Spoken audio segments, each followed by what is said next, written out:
Welcome to Vermont's Voice, your source for the public interest conversation in the State House and beyond. I'm your host, Jordan Hayden. Today, I'm excited to sit down and talk democracy with Sarah Copeland Hanzas, Vermont's Secretary of State. Secretary Copeland Hanzas has spent her career educating young Vermonters, advocating for policies that strengthen the future, and fighting for democracy in the state legislature. She has also been hard at work ensuring that all Vermonters have their voices heard in Vermont's elections. With our democratic foundations under constant attack, I'm looking forward to hearing the Secretary's insights today. So let's jump right into the conversation. This is Vermont's Voice.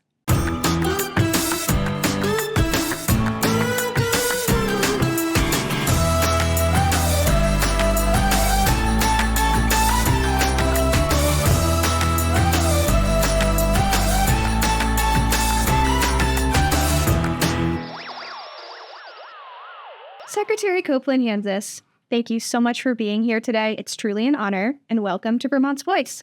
It's so great to be here. I really appreciate it. Wonderful. Well, I plan to take no time in getting right into this conversation because I feel like there's a lot I would love to discuss with you.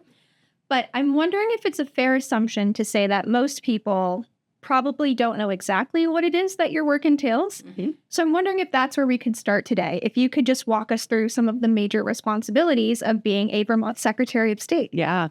I was telling a group of pages this morning that the duties of the Secretary of State, have sort of been assembled over time.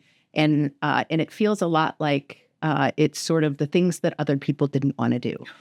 So the legislative branch didn't want to be responsible for it. The executive branch didn't want to be responsible for it. And so they give it to the Secretary of State. So we, it in some ways it feels like sort of, a catch-all, many different obligations. But the real unifying thread that comes through all the work that we do at the Secretary of State's office is that this is about good government. This is about consumer protection, protecting Vermonters. And this is about strengthening our democracy.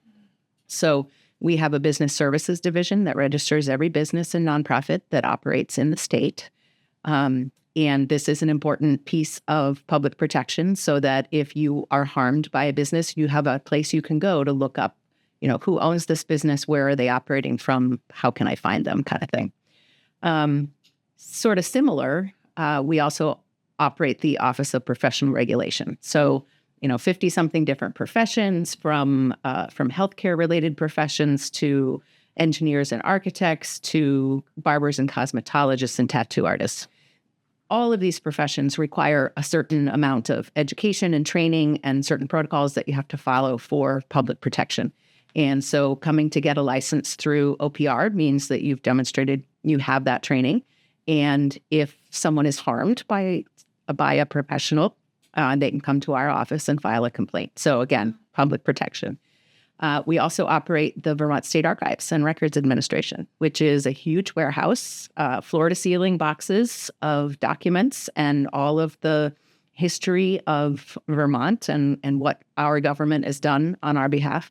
Increasingly, those records are digital. So, we're bringing in terabytes of information. So, if any of your listeners have watched legislative testimony or seen a House floor or Senate floor debate, those are all recorded and they're all kept in perpetuity at the Vermont State Archives. And so 20 years from now, people can go back and look and see how the debate went down when the legislature was talking about education reform, or should we uphold our climate requirements? And so it's all there, open, transparency, good government. And our fourth major division is the elections division. So we help to support and train and equip all of the town and city clerks across the state who run our elections. Incredible. I'm so glad that I asked because I thought I knew exactly what it was that you did, but somehow it's so much more that even I was aware of. So thank you for clearing that up.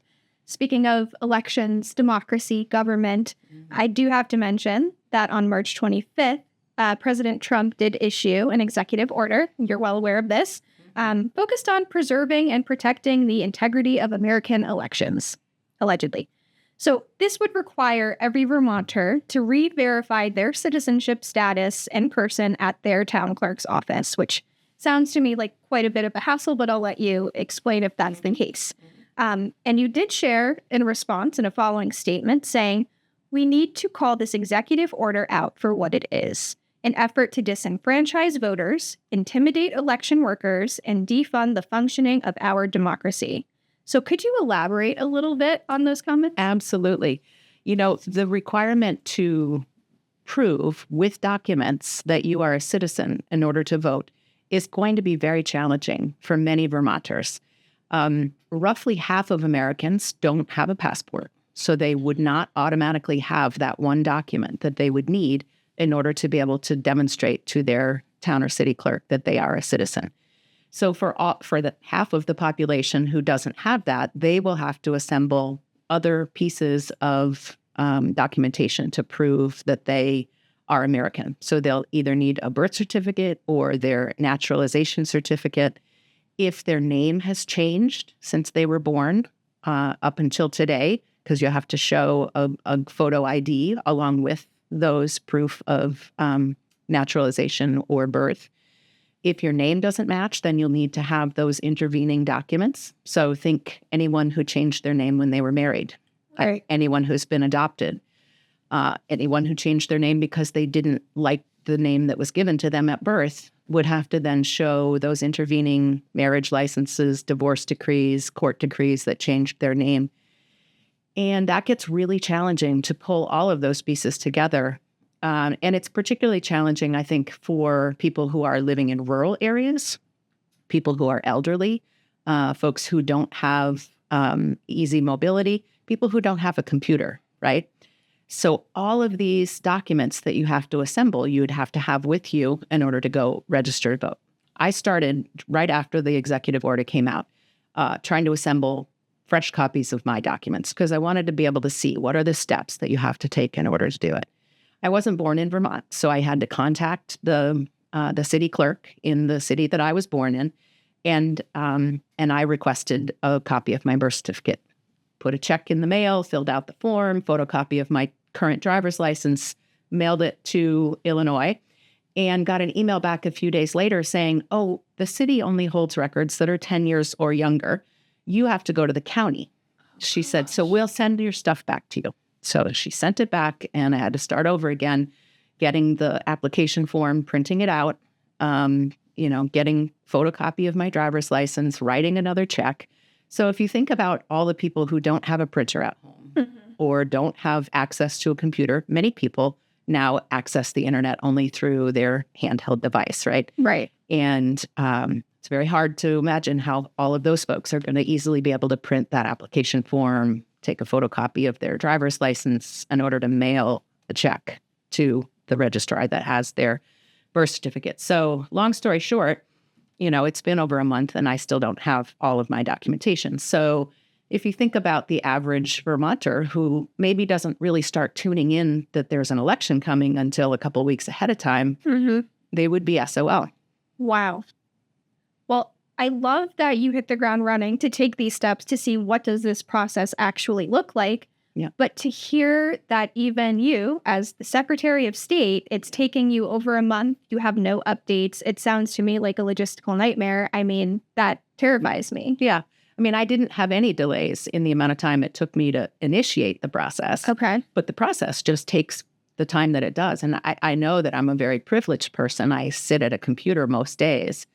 But I just think about, if you're working behind a cash register or you're swinging a hammer for your job, that's going to be another logistical hurdle. And, what it boils down to me, is that we have a huge imbalance here in terms of the amount of effort that every Vermonter will need to go through versus the actual number of times when a non-citizen might accidentally end up on the voter registration rolls.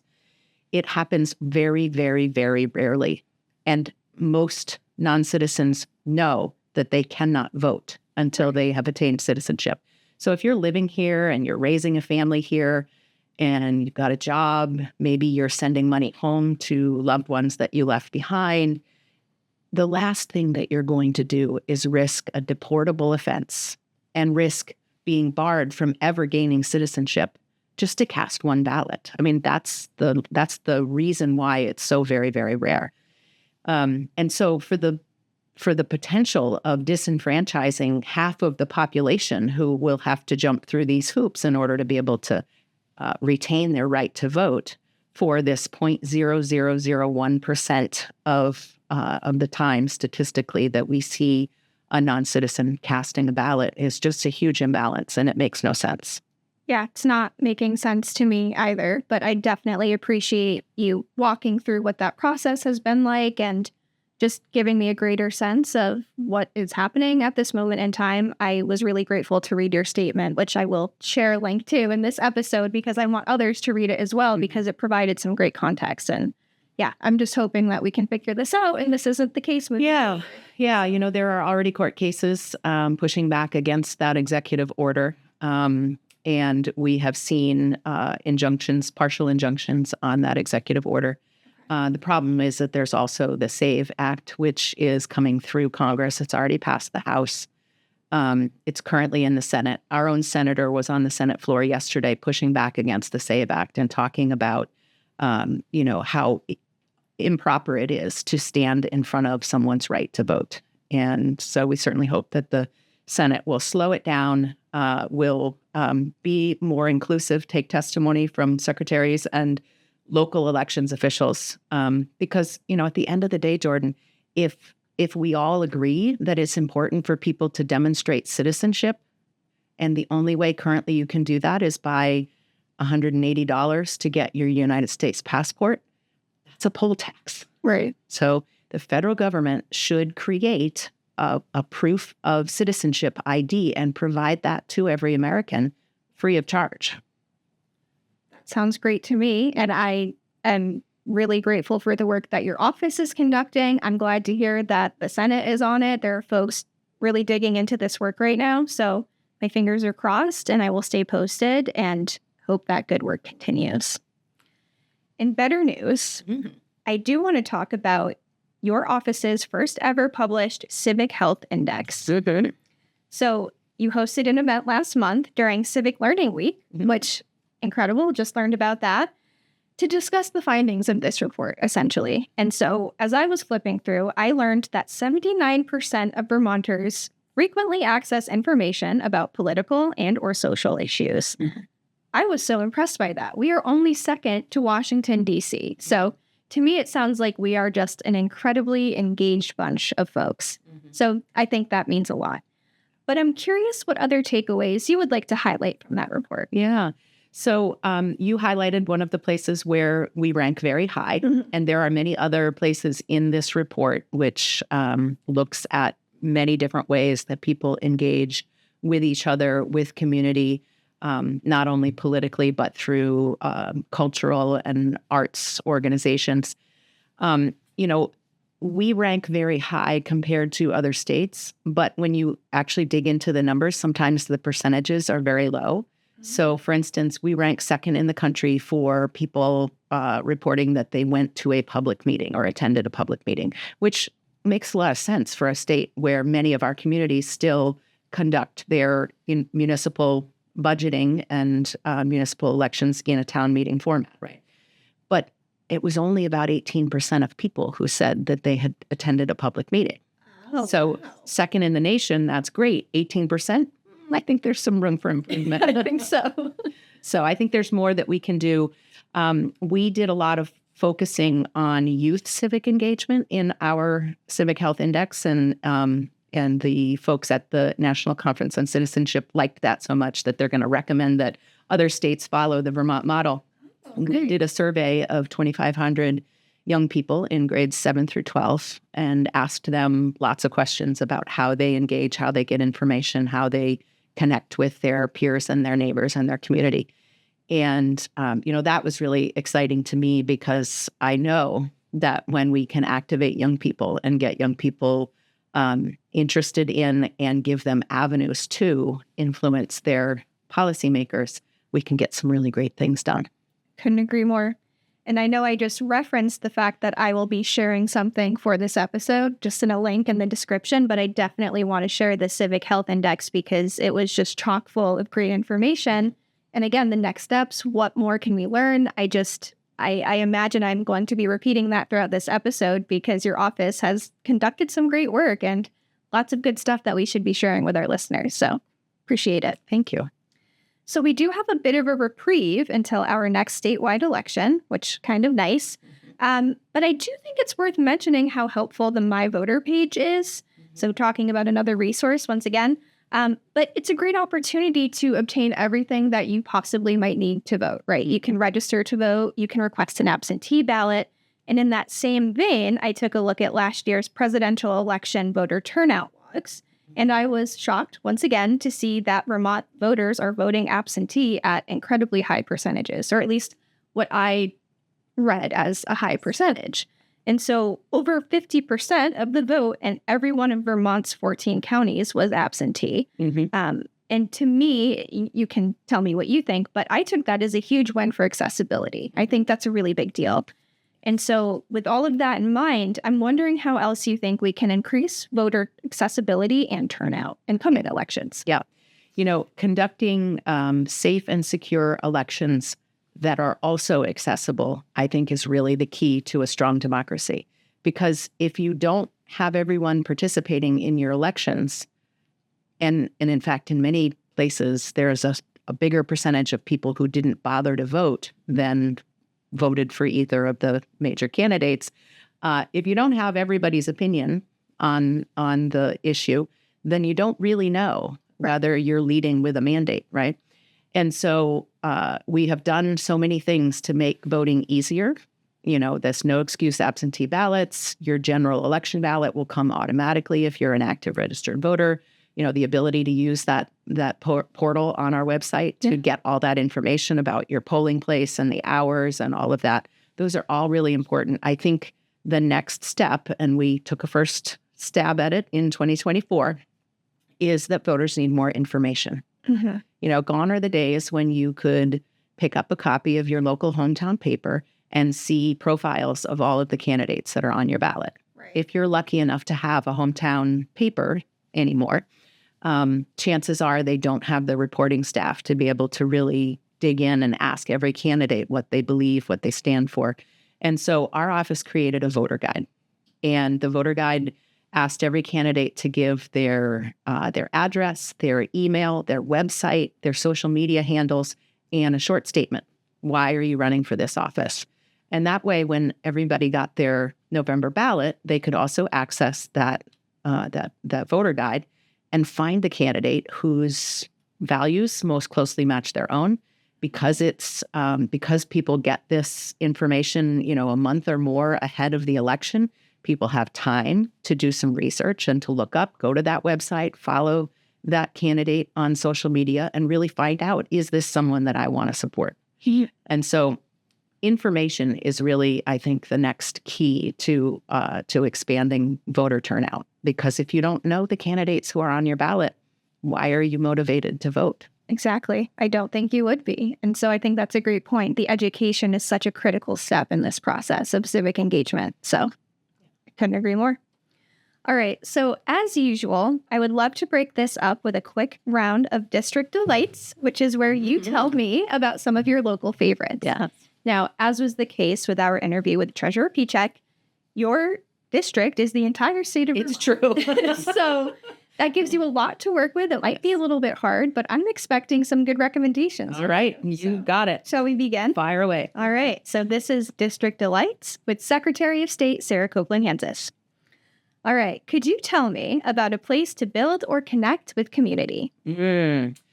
One of my favorites is actually literally in my old legislative district, just in the town next door, and that is the Lake Maury Summer Concert Series.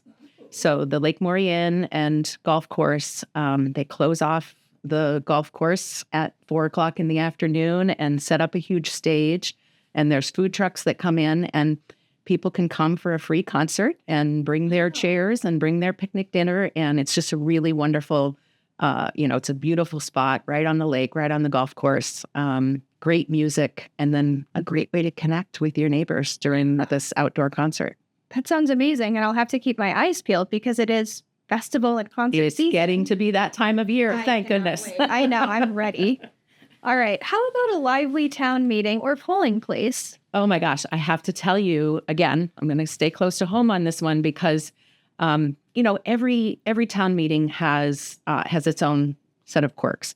The last couple of years in our Bradford town meeting, our town tree warden has gotten up every year and made an impassioned speech about how we should be spending less money on road salt, and we all ought to just slow down and take it easy in the wintertime because we're killing our trees. Okay. And so he's done this. This is Ben Rubenfeld, our wonderful tree warden. He's done this speech several years in a row. And this year, he was actually successful in reducing the budget by, I don't know, $30,000 or something like that. A bit of a drop in the bucket in the grand scheme of things. But still, after several years of advocating, he finally got traction and then made his pitch and away it went. Well, that's great. And that's why we advocate, right? Yes. That is a direct example. Exactly. Exactly. I love it. All right. What about a favorite Vermont day trip destination with the family? Ooh. So I have two favorites. Okay. And it depends on whether you're a mountain person or whether you're a beach person. Ooh. So if you're a mountain person, there is nothing more beautiful than going to Lake Willoughby, that tight notch that you see when you're riding the chairlift at Burke Mountain. Turn around and look and you see that gorgeous notch. And Mount Pisgah has a wonderful hiking trail where you get up and you're standing like right over the lake. And it's just absolutely gorgeous any time of the year. And for my favorite beach destination, it's really Sandbar State Park. I mean, watching the sunset over the Adirondack Mountains up in the islands in Vermont is just gorgeous. Huh. I have not been there. I feel like I need to make my way. There we go. Okay. Something for everyone. I think so. What about a favorite local cafe aside from the one that you co-founded? I miss the local buzz. It was a really great place to connect with community. We had people come in and have their wedding ceremony performed in our cafe. We saw lots of little kids grow up over the years. And so we had a door frame where we would mark their height as they went. And you can watch Riley grew so much over the years that we owned the cafe. But I would have to say, there are so many places in Vermont where there's wonderful little cafes. I'm kind of partial to the Speakeasy cafe in Rutland. It's a cute little coffee shop in downtown Rutland and, easy in, easy out. And there's always really interesting conversations happening there, people who are coming and going throughout the day. Very good. I'll add it to my list. I cannot pick a favorite cafe. I know. There's too many in Vermont, but my list is ever growing. So I will keep that in mind. And finally, what about a great way to spend the day in Orange County?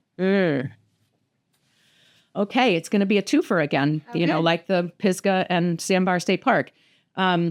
My favorite thing to do is centered around the Connecticut River. I live right on the border, Vermont and New Hampshire. And there is this wonderful feature in the Connecticut River where it meanders through the valley. It's called the Oxbow. And it's basically a sealed off meander that broke through, I don't know, 60, 80, 100 years ago. It's called the Oxbow. The local high school is named for that river feature. But there's a wonderful hike that you can take on the Vermont side. I call it the Oxbow Overlook. I don't know if it has a formal name, but you get right up above the river and you can look right down and see the Oxbow. And it's just beautiful, rolling farm fields and the white mountains in the distance. Wow. And then if you want a twofer, you go right down to the Waits River in Bradford and you go to the boat launch with your paddleboard or your kayak or whatever your mode of transport on the water is. And you can actually paddle out and explore all of the marshes in the Waits River, or you can paddle up the Connecticut and go through the Oxbow. And so it's just a really gorgeous, two for the price of one. Come to Bradford. We've got some cool stuff. I guess I have to. And it's so seasonally appropriate. You're bringing this up at the perfect yearning to be there. Yeah, I'm so ready. Yeah. Okay, great. Well, that was fun. Thank you so much for your recommendations. I'm going to check them out. I'm sure our listeners will as well. Maybe they've already been, I don't know, but a lot of new stuff for me. Keep an eye out for them. Okay, perfect. So jumping back in, I've got a few more questions for you. You have mentioned this, and I think it's well known that you have long championed strengthening of our democracy. It's a very pivotal part of your work. It's just extremely important as we are finding ourselves here today in this current environment. Thank you. So, of course, there are a lot of elements to that, but I do think this also includes educating Vermonters about ranked choice voting. And so for listeners who might be unfamiliar with that particular voting model, this allows voters to rank their candidates in order of preference. So perhaps a little bit different from what folks are typically acquainted with, but another great measure that we are excited about. So at this current moment, there is a bill moving through the State House where, if passed, it would require your office to meet with stakeholders and study how ranked choice voting could possibly be used in a presidential primary moving forward here in Vermont. Mm-hmm. So could you share why this would be a good thing and what you would hope to accomplish? Yeah. So, the presidential primary is really an ideal place to use ranked choice voting. There are always many candidates on that ballot, right? 5, 7, even more people who are vying for that presidential primary. And Vermont's presidential primary comes on Super Tuesday, when many other states may have already voted. And in fact, when our ballot comes to us in March, and many people vote early in March because they might be traveling or they might be worried about the weather on Super Tuesday, when you see your ballot, you might notice that there are already people who've dropped out of the race, right? And so in that case, if you've already cast your ballot and someone dropped out of the race, well, you didn't get a vote, right? But ranked choice voting would allow us to look at what's your second choice or who was your third choice. And so it would be a way of making sure that everyone has the opportunity to vote without worrying that their vote will be in vain, right? If you have a favorite candidate, but they're a bit of a long shot, and maybe they don't have as much national name recognition, or maybe they don't have as much money in their campaign coffers, oftentimes I will hear people talking about, well, I have to make a choice because this is the sort of mainstream candidate and they have a lot of money and name recognition, but I really like what this person's talking about and what they stand for, but I don't want to waste my vote, right? Mm-hmm. And so ranked choice voting allows you to give your first vote to the person whose values most closely match your own, but you know that if that person isn't among the top vote getters, you'll maybe be able to get your second choice vote cast or your third choice vote put in among the tally.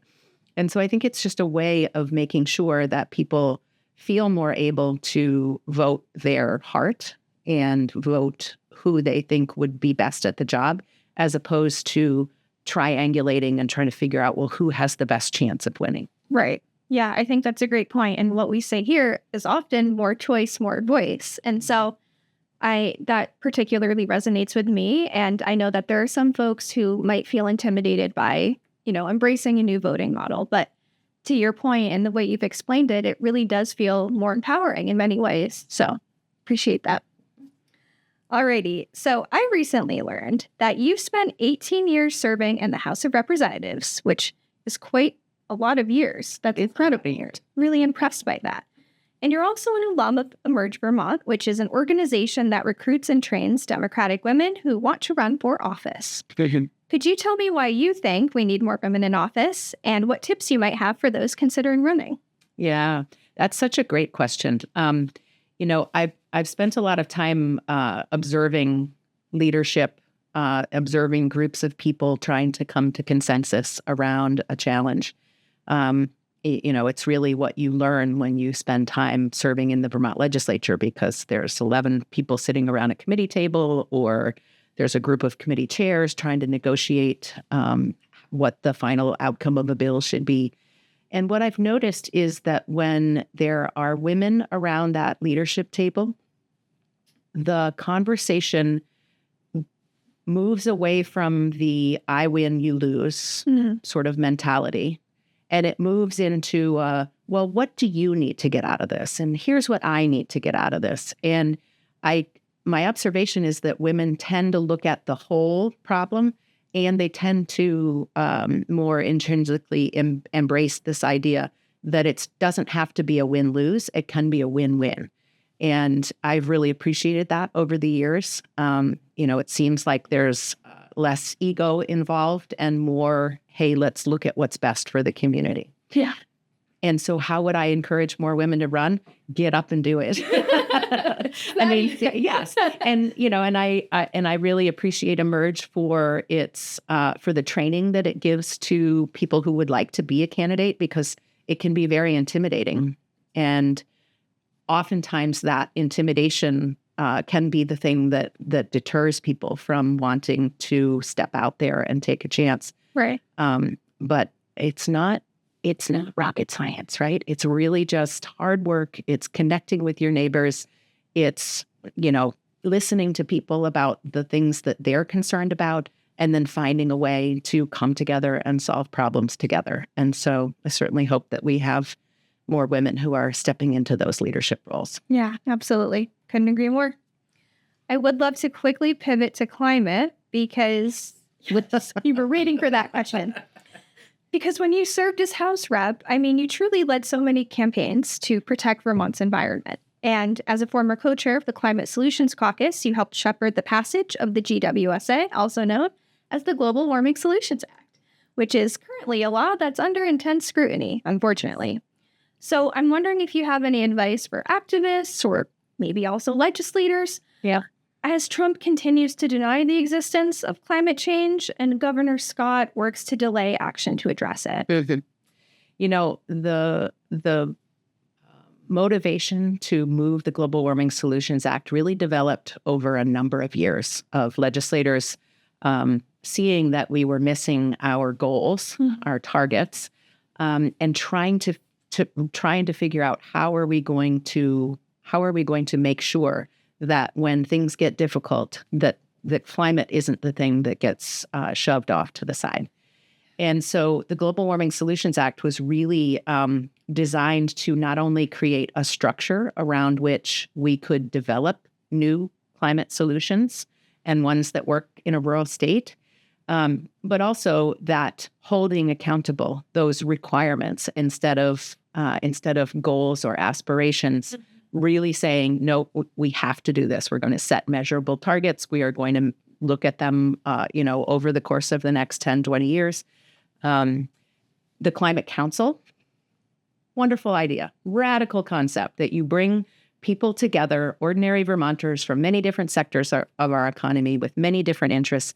You sit them down around a table with employees of the state administrations that need to be helping us to design these climate solutions and implementing them.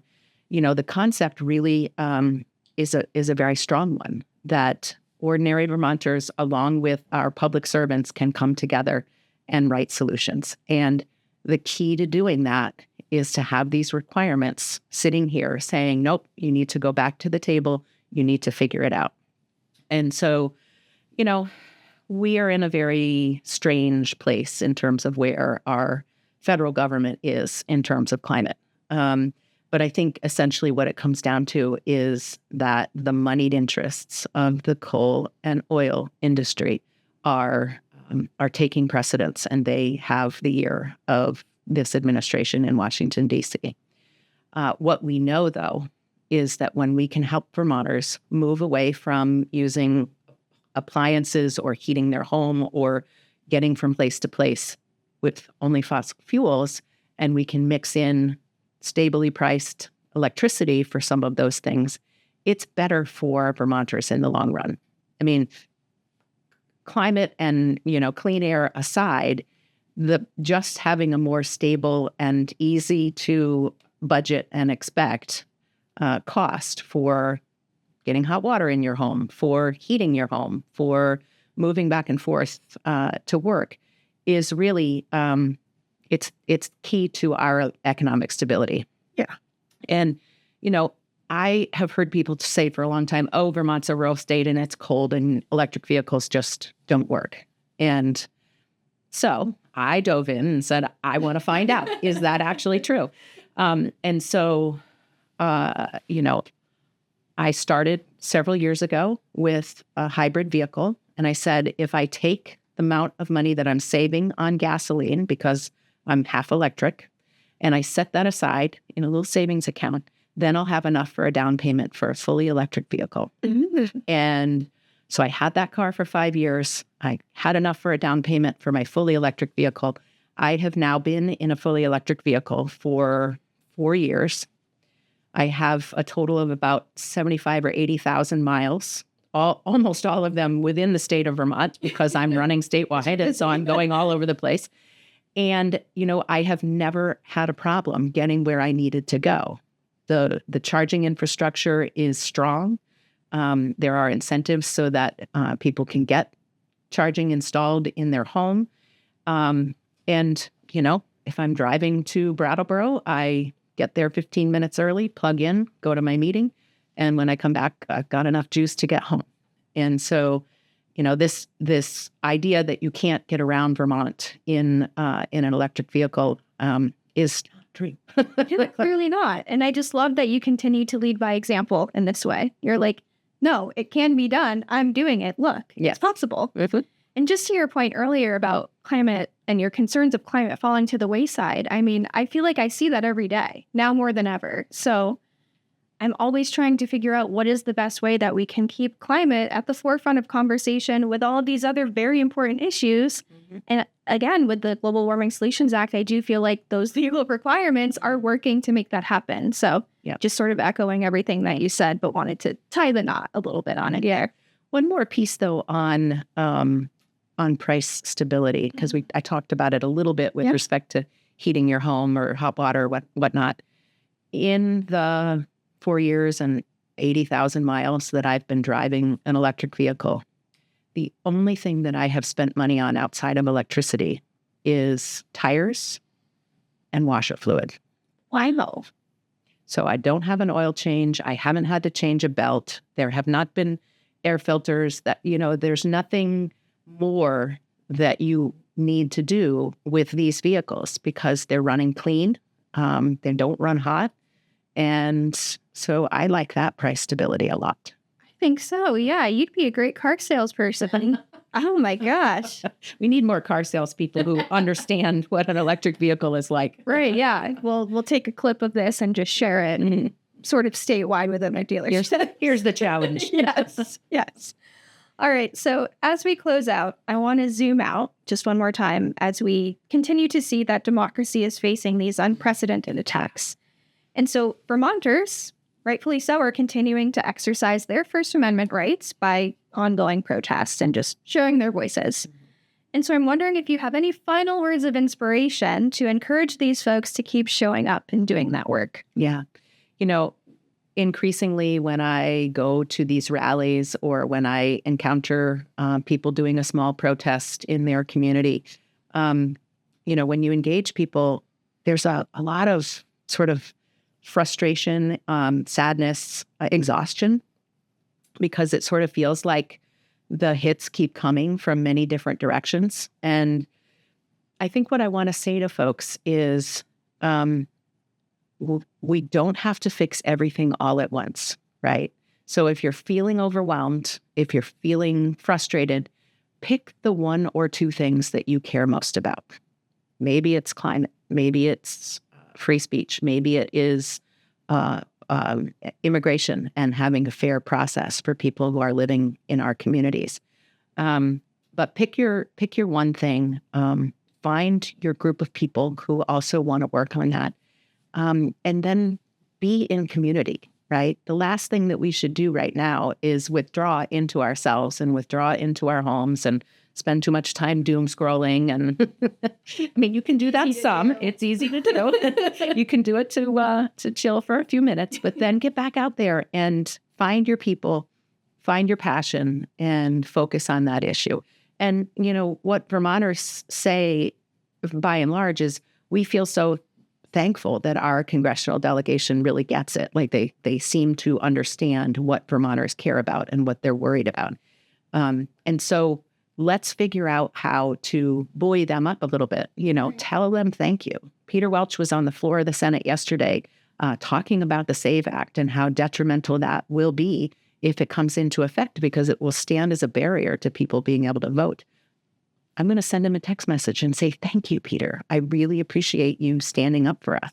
And it's really helpful for our folks who get it and who are doing the right thing to hear a thank you. Yeah, absolutely. And such a great sort of pearl of wisdom, and I think a perfect place to close, because you've just really encapsulated, I think, everything that we need to be hearing right now. So, Secretary, truly appreciate you coming in today. It's nice to be here, Jordan. Love to hear it, and love all you're doing to protect and preserve our democracy. So keep working. I'll let you get back to it. Thank you. Thank you. And that's our episode. Our sincere gratitude to Secretary of State Sarah Copeland Hanzas for sitting down to talk with us today. If you'd like to learn more about what was discussed, check the links in the description below or visit vperg.org. Also, don't forget to get on vperg's mailing list, follow us on social media, and like, comment, share, subscribe, and rate us 5 stars. If you have questions or ideas for future episodes, reach out to me at jheiden@vperg.org. That's JHEIDEN@VPIRG.org. Finally, as always, I'd love to give a special shout out to my co-producer, Elijah Cushion. I'm Jordan Hayden, and you've been listening to Vermont's Voice. Take care and talk soon.